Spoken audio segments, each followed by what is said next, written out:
The Affordable Care Act's fate is once again up in the air. Yesterday, a federal appeals court heard arguments in the latest case questioning the law's constitutionality.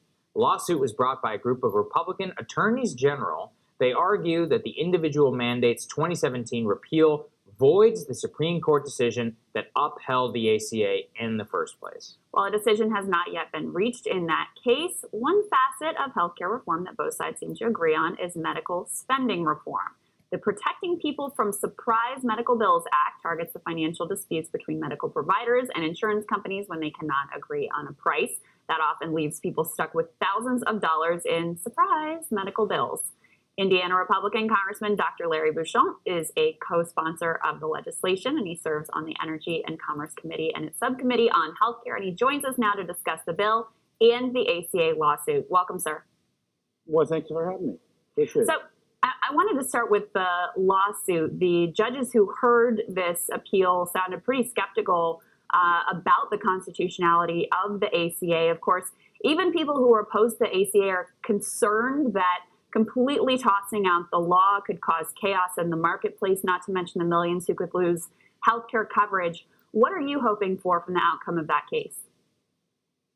Well, first of all, I think that, when we zeroed out the penalty, the tax penalty for the individual mandate, based on what the law was upheld on, which is the ability of Congress to tax, then that comes into question of whether or not the constitutionality of the law is solid. And so I ultimately think this is going to go to the Supreme Court. I think the decision here will be something probably in favor of, scrapping the entire ACA, just like the judge in Texas did. But I do think ultimately it's going to go to the Supreme Court. I have a lot of concerns, though, about the people who currently have a health insurance based on the ACA, and I think most Republicans do. So whatever happens, we don't want millions of people to lose their health insurance. So if the Supreme Court ultimately decides the ACA is unconstitutional, Congress will need to act very quickly to make sure that no one loses their health coverage, because that's very important to me as a doctor, to make sure that people have health insurance coverage. And so nobody wants that to go away. I think people want to provide it in a different way, but that's another discussion we'll have to have. So, Congressman, healthcare is at the top of minds of voters. It's one of the top issues in the 2020 campaign. I'm sure it's something they hear about from your constituents all the time. Now, there's a real big debate right now in this country about Medicare for all, about preserving the current infrastructure that we have on healthcare. What is your view of the Medicare for all proposal? Well, first of all, you have to remember what the Medicare for all means, and that means a single payer. And so that means anywhere from 160 to 180 million people who have private health insurance, including union policies that have been negotiated over decades, will all go away. So that many people will lose their health insurance coverage. And, I think seniors should be concerned that a program, Medicare, which is already in some financial trouble, will be further strained, and then we'll have to find ways to control costs, and that usually means decreasing services. So I think once the American people know that Medicare for all means everyone loses their private coverage and we put seniors at risk, I don't think it'll be very popular. Now, that said, we still have 25, 30 million people who don't have health insurance coverage. And the thing I hear out there all the time is very high deductibles. People will have $5,000, $6,000 deductibles. So what I'm working on is the actual cost of the product, healthcare. Healthcare just costs too much money. And that's why the insurance is so expensive. So we need more transparency. We need the American public to be more aware of where the money's going in healthcare. And I think once they are, consumerism and the American people will help drive down the costs of the product and therefore the cost of insurance. So tell us about the Surprise Medical Bills Act. What are you working on here? Well, here's the thing. First, I want to define what a surprise medical bill is. If you go to the hospital to have care at an in-network hospital, your doctor's in-network, but one of the physicians that provides care, like the pathologist or the radiologist, is not in your network, and then your insurance company usually denies that payment. You may not know that for months, and all of a sudden you get a bill, and you're like, what happened here? I thought we were in network. So that's what we're trying to address. So we need to find a way to pay for that so that the consumer is not responsible for that money. And there's a couple of key points. Number one, there has to be a dispute resolution process between the provider and the insurance coverage, because if you just set a baseline rate and say we're going to pay the physician Medicare rates, for example, and the federal government mandates that, then you're going to see a race to the bottom for provider reimbursement, because there'll be discouraging factors that will make networks get smaller and encourage insurance companies to narrow their networks. So whatever we do, we have to keep the consumer out of it and make sure that they're covered. But we also have to have a process that allows an adequate payment to the provider, but a dispute resolution process that allows the provider and the plan to negotiate a fair fee.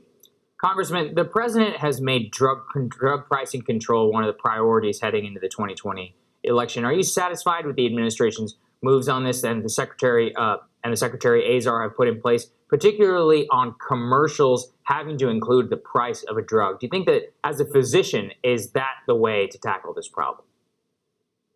Well, first of all, I think direct-to-consumer marketing is something that I don't favor in the first place. That said, I do have to agree that putting just the list price on a television ad, for example, doesn't help the consumer very much, because it's a very complicated process. I think it's a step in the right direction, but it is a very complicated process to decide what everyone actually pays for their drug. And that's part of the problem, the supply chain. So a lot of the things the administration is doing, I totally agree with. More transparency. We want the whole rebate system, the way that companies are rebated for the price based on the list price, to be changed. But I do have some concerns about providing information to the consumer, which I would call not, in my business, not risk stratified. What I mean by that is that all of the details behind why that price is there are not disclosed, and therefore the consumers may or may not pay that price, and it confuses people. But overall, yes, I like the direction the administration's going, trying to get prices down for everyone. Congressman, I completely agree with you that direct-to-consumer advertising from these drug companies is very disturbing. All these ask your doctor about whatever. Is there any momentum in Congress for essentially banning that kind of advertising? No, I don't think so. I mean, I've made it pretty clear to, the companies that I meet with that I don't favor direct-to-consumer marketing. I think they know that that's my view. I do think it's confusing as a provider. What happens is patients come to your office and request a specific medication that they've seen on a television ad or a radio ad, and it may not be the right medication for them. And so what happens is I think it just confuses the consumer. On the other hand, it does help for people out there to understand what is available. But in general, I think direct-to-consumer marketing of a complicated drug product for a complicated medical situation is not necessarily that helpful to the consumer. And certainly as a physician, I think you'll find doctors saying that patients come in a little bit confused. And that's why, in general, I think it's not the greatest way to get the message out about what's available. Final question for you, sir. Republicans ran for years and years and years on repeal and replace Obamacare. As you alluded to, if these courts do strike down Obamacare, what is the actual replacement that we would see? We haven't seen any consensus or even really discussion on this since 2017. Yeah, I think the main thing is we have to find a way to cover people who are high-cost people. It's been called pre-existing conditions, but really what that is, it's individuals that have things like type 1 diabetes or congestive heart failure. Approximately 5% of the people are about 40% of the overall cost to the system.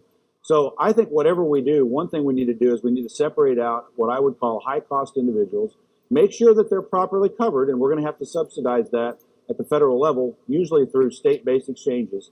And then we're going to have to get back to a regular marketplace with everybody else.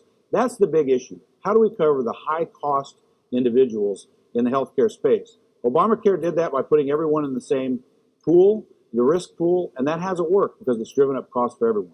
So whatever we do, I think that's the first step. Congressman, one more quick question. I mean, since you are a doctor and Republican in Congress, has the president been consulting with you on a healthcare plan to run on for 2020? Yeah, the president and his administration talk to Capitol Hill all the time, both the House and the Senate. And I think that that's important. They have their own experts that work on healthcare policy, but I do think that it's important for the administration to consult with Capitol Hill, and they do that on a routine basis. Congressman, thank you so much. Glad to have your time this morning. Thank you, sir. Thanks for having me. Next on Rising, how do 2020 voters feel